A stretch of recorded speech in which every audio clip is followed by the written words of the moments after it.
Okay, good afternoon. We'll get going in just a second.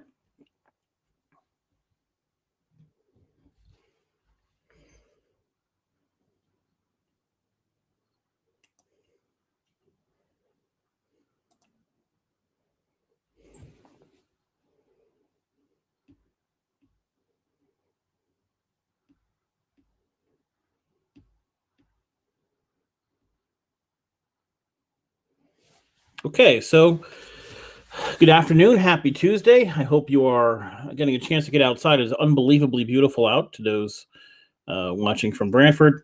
We missed yesterday. I apologize for that. I was not back here in time. I was stuck in a meeting, so I apologize. I know we got about 7 emails right at 4:05 saying, "Are you okay?" Yes, I'm fine. If I could have, I would have put out a notice, but I expected to be back in time, so I apologize for that. With regards to local news, there's nothing significant to go over. We're just going to spend today basically talking about the Georgia election law. And let me just adjust that. And, over the weekend, I've read probably 15 articles on this. I read a bunch of articles this morning. It is amazing seeing the amount of, and I'll just use the word propaganda, on both sides coming out for or against this law. And then you have corporations preying on what they think the law does. I think the law overall is ridiculous, but there are different aspects of the law we have to look at individually. And so to talk about this law, what I've done is I opened up a few different sites that I think are, I don't want to say these sites are more fair, but I do think by having a variety of different sites, I read the New York Times coverage. It was pretty biased. I mean, even by my standards, I'm a registered Democrat. I can tell you that it was pretty biased. It was. It started off by saying it was an attempt to limit voting. Now, that may be the case. That may be our conclusion at the end of our research, that it's an attempt to limit voting. But we don't want to start off with that bias. We want to start off saying, what is the law and what does it do? So I looked at the AP, I looked at Reuters, I looked at the Washington Post, looked at CNN. You get a little bit of a danger zone when you start going to the television station, to CNN, because their job is to make it as concise as possible. So they want you to be able to see it in a 2-minute clip. And sometimes these discussions and these laws require far more than that. But as an overview, the thing we have to remember about laws, especially a law like this, is we just had an election where the claim was that the election was stolen. Trump pushed that narrative over and over and over and over again. In Georgia, he was a Trump supporter.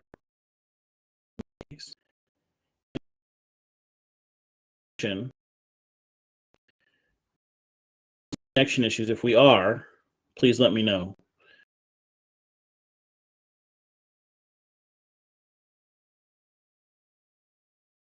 Defense of those allegations. There's no evidence to support those allegations. But this is what we're left with.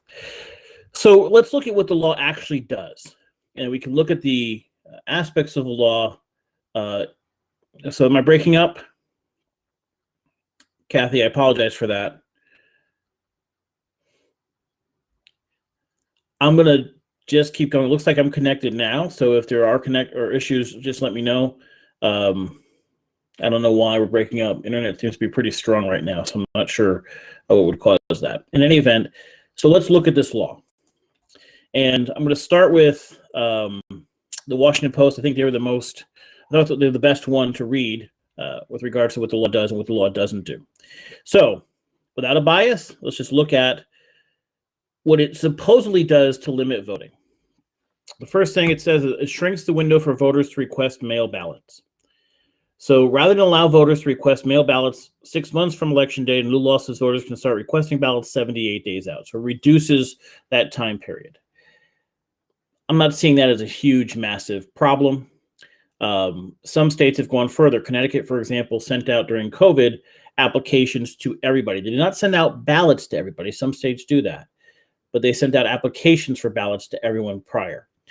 Whether it's 6 months or 78 days is 2.5 months before. The argument would be that by making it concise, it would make a massive difference either way. I can't imagine it would. Analysis from the Washington Post, critics say mail delays with these shorter periods could lead to voters not getting ballots on time. I have a hard time believing that. If you were going to order a vote, request a ballot 6 months before, 78 days is not significantly different that you're not going to get it in time or be able to return them in time. The issue with ballots, I firmly believe that this last election was significantly impacted by early voting. And the numbers support that. My theory always was, if Trump didn't absolutely embarrass himself in that first debate, and many of those early ballots went in, remember, there was no second debate. He got sick. So there was no time for him to make that up. When those people started voting based on that first debate, election was over. It was a disaster. It was a terrible performance. That combined with early voting, if people had waited, if you looked at the polls, the last 2 weeks leading up to the election, Trump made up a lot of ground. But so many of those ballots had already been cast. And so the early voting made a massive difference. I can't see this particular aspect in Georgia being a massive difference in who votes and who doesn't vote. And it says here, proponents of the law say voters don't need 180 days. I don't see either way. That seems like that won't be a game changer to me. The counties in the state can send mail ballots applications only to voters who request them. So this is something that happened in Connecticut. Connecticut, we sent out an application for an absentee ballot to everyone due to COVID. In this case, it could be request only. And prior to this in Connecticut, it was request only. Here's the next one. Voters who cast mail ballots will have to provide one of several forms of identification. This provision, which replaces a signature match previously used to confirm voters' identities, is one of the most controversial because critics say it's likely to disproportionately affect Black voters. Okay, here's something interesting if you're in Connecticut. So Georgia uses a signature match. Okay, Jack, there was 2 debates. The first debate, the second debate was canceled. The third debate happened. So I'll answer that. Georgia used a signature match. Connecticut is one of the few states that requires you to have some sort of identification or a social security number. Georgia's going to that. Georgia's law is not more restrictive than Connecticut's is, which is as blue a state as it gets. So in that regard, hearing people in Connecticut say how awful this law is, we kind of have some similar things here. There's no question about that. I don't think people are pointing to that, but I don't think that is one of the more significant aspects of this law. All right, so that's not a game changer, in my opinion. Here's what is a game changer to me. I'm going to read directly from the Washington Post on this. It says, a limit on the number of ballot drop boxes during early voting. It essentially limits the number of drop boxes in each county to 1 per early voting site, or 1 for every 100,000 voters in the county, whichever number is smaller. The drop boxes can't be spread over the county. For example, in places where there aren't in-person early voting locations, they all have to be located either in a county election office or in an early voting precinct location. They have to be indoors, which critics say makes them less accessible and could lead to crowds where voters are already congregated. This makes no sense.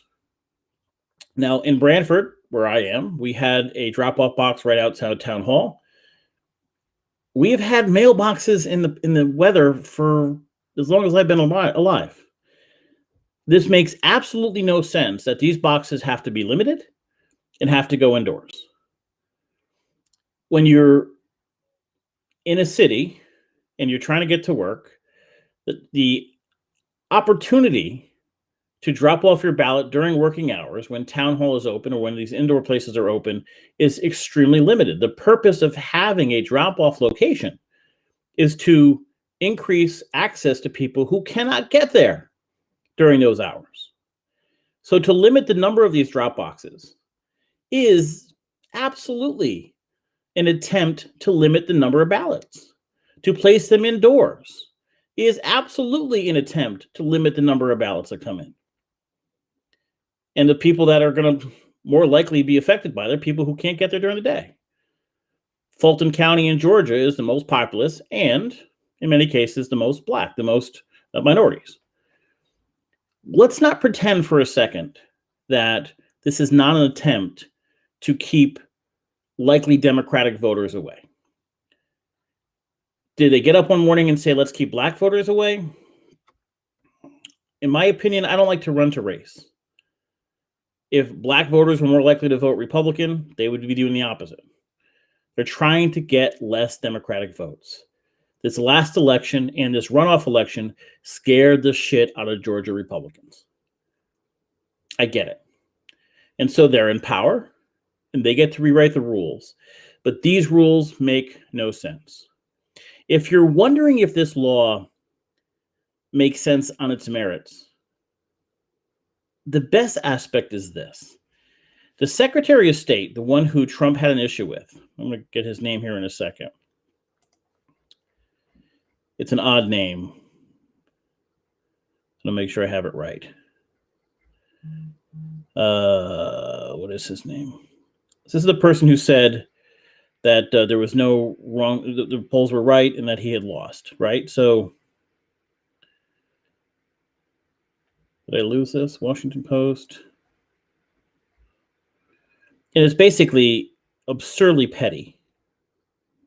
Okay, the Secretary of State, Republican, his name is Brad Raffensperger. And if you remember, he was on CNN and fought all this news cases like crazy because when all the issues were going on and Trump was saying the election was stolen and he was begging people, Trump made the phone call saying, find these votes for us.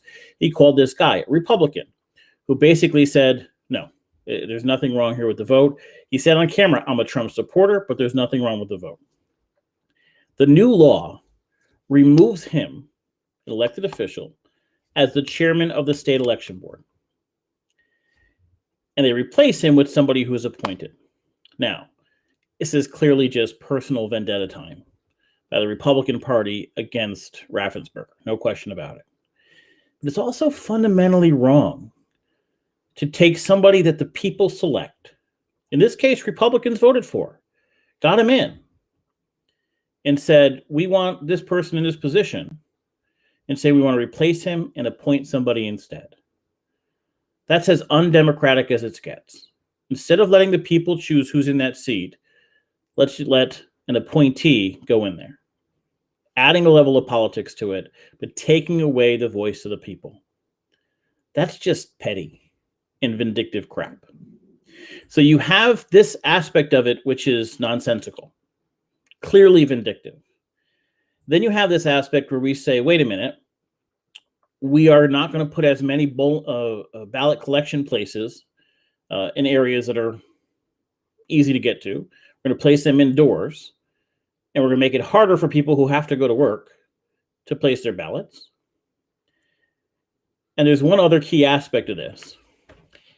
If a district has lines more than an hour, it allows the state to take over and make changes. What districts do you think would have lines more than an hour? The inner city. The country, that's fine. You can figure that out. That's no big deal. We never have lines here in Brantford. The longest we've ever had, even in Brantford, I think, for a presidential race, maybe 5 minutes. It's never been a big deal. The inner city is where the lines will be. That's a direct attack on inner city voters. And I don't want to say black or white, inner city voters who are more likely to vote for a Democrat. It gets a little bit crazy after that. This law, and I'm on both sides of this aspect of it, so we'll talk about this first. It doesn't allow people to serve or give water or food to those standing in line.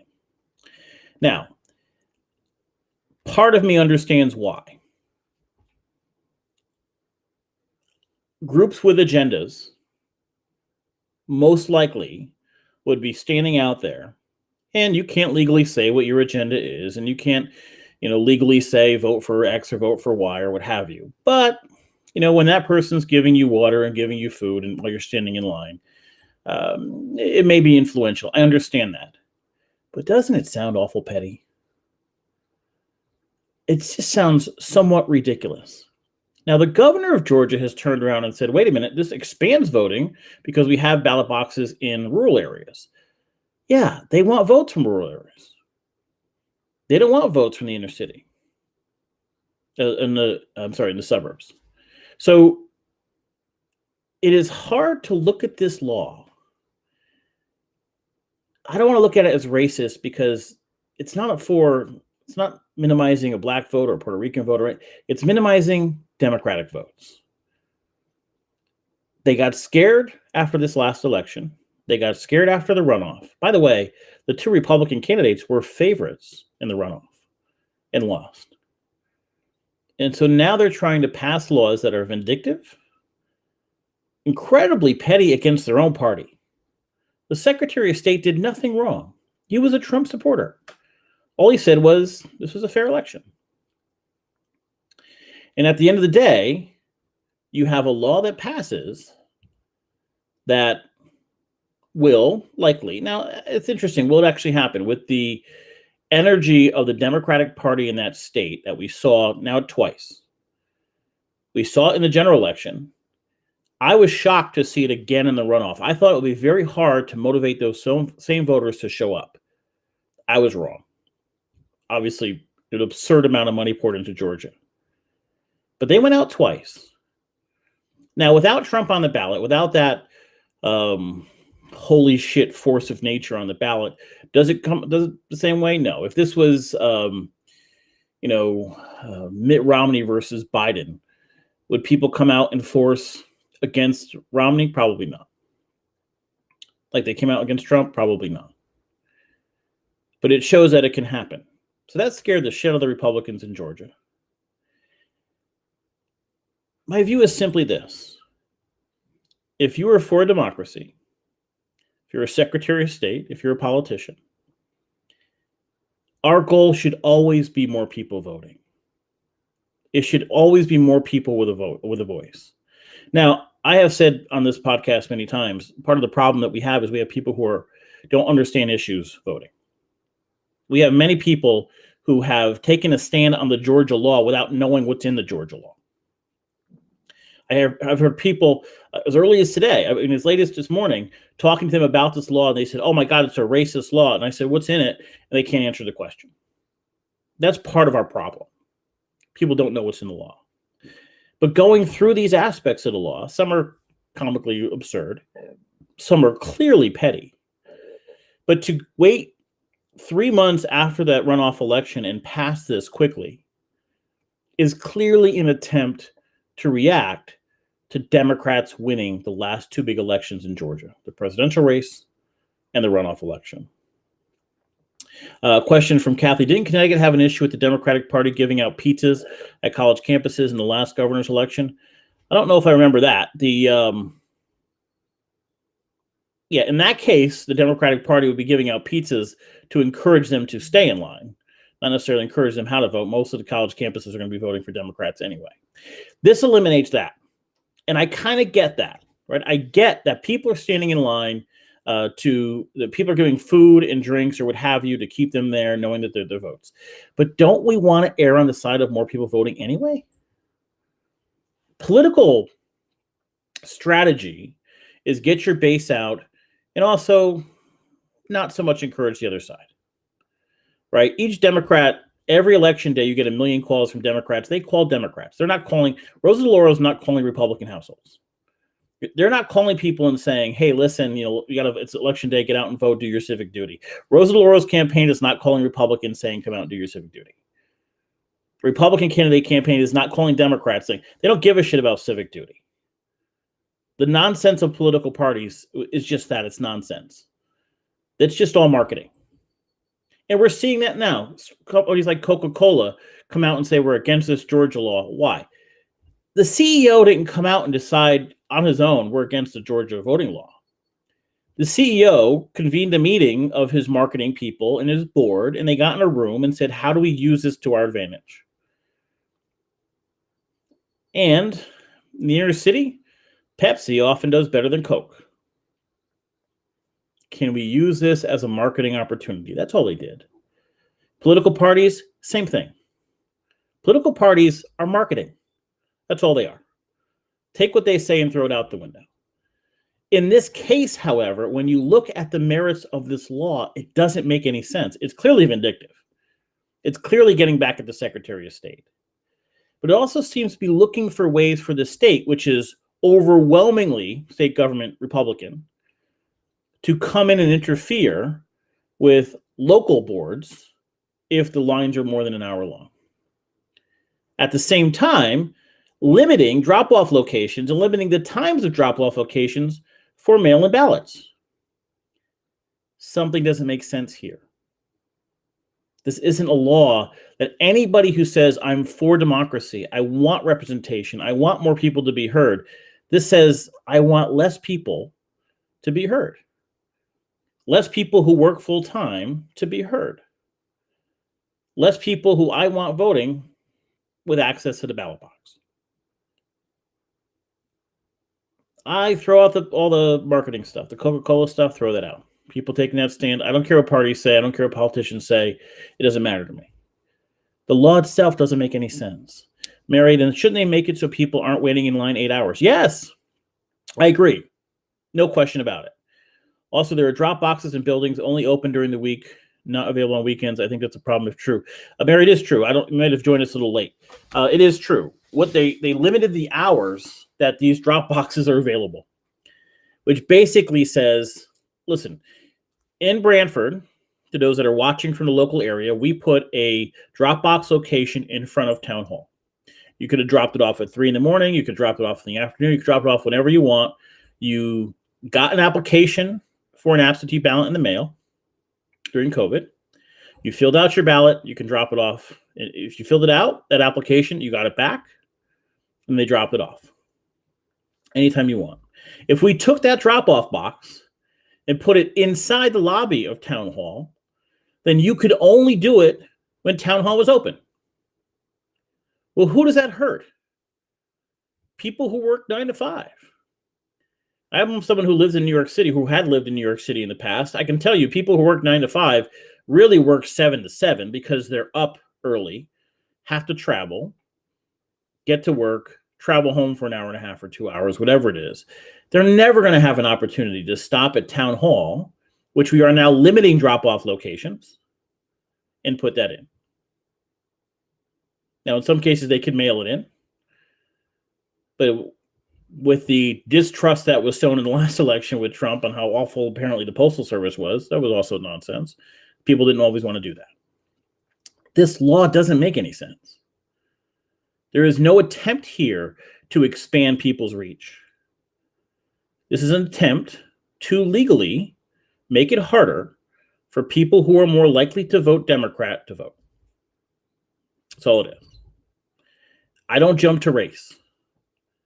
I don't call out, and I know that's the emotional plea and that's marketing. We get that. Oh, race, it's racist, it's right. Okay, fine. If they're more likely to have Republican votes in the inner city, this would be the opposite. They don't care what race you are, they care about getting those votes. And people who are in power got scared last election, and they want to make sure they're in power going forward. And this whole thing with the Secretary of State's amazing. You literally pass a law, a specific law, because you're angry at the Secretary of State, take an elected official off that board, making him appointed, which means the Republicans can handpick who they want in there. If there's any issues down the road, a Republican board will then make those decisions. It makes the standard by which the state would take over a local precinct much lower if lines are longer than an hour long. And those are going to be in the inner city. They're not going to be in the towns. It's pretty blatant. And as much as, that he came out and said it expands voting, no, it doesn't. Expands voting in areas we don't need voting expanded. In the country towns that don't have this huge density where it's not needed, that's where it expands it. It doesn't do anything. It expands areas that are more likely to vote Republican. It's as blatant as it gets. Now, should Major League Baseball remove their All-Star game from, I don't know if that helps anybody. The economic boon that would take, especially now in Atlanta, that was a mistake. That makes no sense. But they too all sit in a room and get their marketers together, get their PR people together, get their boards together and say, how do we use this politically and marketing-wise? How do we use this to help our base? And if we can nationally say we're standing up for minority rights or we're standing up for voting rights or what have you, can that help us when it comes to marketing? And that's what they did. So I had a ton of emails. Are you going to talk about the Georgia election? And yeah, and we'll talk about it today. And so I tried my best to go through and say, what is this law? Not what CNN says the law is or the New York Times says the law is. What is this law? And as we go through it, it's kind of crazy. Here's in the Washington Post coverage of a few ways it expands voting. A minimum number of drop boxes guaranteed. Kemp, who's the governor down there, has been arguing publicly that in rural counties that didn't have drop boxes in previous elections, this is an improvement. No, you didn't have a problem getting votes in those areas. That wasn't going to be an issue. It's never going to be an issue. So that's nonsense. An additional day of early voting in most counties. So what? People did say, I've heard people say it banned Sunday voting. It does not do that. That was part of the things that were initial proposal that was taken out. But here I'm going to read this, and this is what's interesting about some journalistic writing. The law basically requires the state to monitor polling locations to see if any have lines longer than an hour, or still have voters waiting in line for more than an hour after polls are supposed to close. In those cases, the state is required. Now the state is stepping in here to either form new precinct locations to ease the strain, or beef up the existing polling locations' capacities to handle large number of voters. This applies specifically to populous precincts, mostly in urban areas. They're passing laws on urban areas. They're passing laws that gives the state more power in urban areas. That power will come from a state board, which will be Republican controlled. The head of that state board won't be elected anymore. It will be nominated by a Republican-controlled legislature. Do you get it? I'm not claiming for a second Democrats wouldn't do the same thing if they could. I'm not picking a political side here. But this is pretty blatant. I'm not saying it's racist, but they're doing what they can to minimize votes in areas that are not helpful to them. This is passed by a Republican legislature. Now, in places like Connecticut and in blue states, they will pass laws to increase voting because, especially in cities, increase hours in cities, access, what have you. Why? Because that helps them. In a blue state, that helps them. No question about it. So it's all politics. We understand that. But this is especially blatant in Georgia. And if you are someone who wants to see more people voting, more informed people voting, hopefully, and wants to see more access to those people, making sure we have increased access in our cities is vital, because that's where it's going to be harder to get there. You try going to work in the city, then try to drop off your ballot. Town hall's closed. Doesn't work. And if that line's long, and it can be, especially in a presidential race, then the state takes over, dominated by one party. And the one elected guy who the people voted for doesn't even get a seat on that board anymore. This is messed up. No question about it. So in any event, I'm sorry, I got to check for comments here. The Texas and Arizona are looking to do the same as Georgia.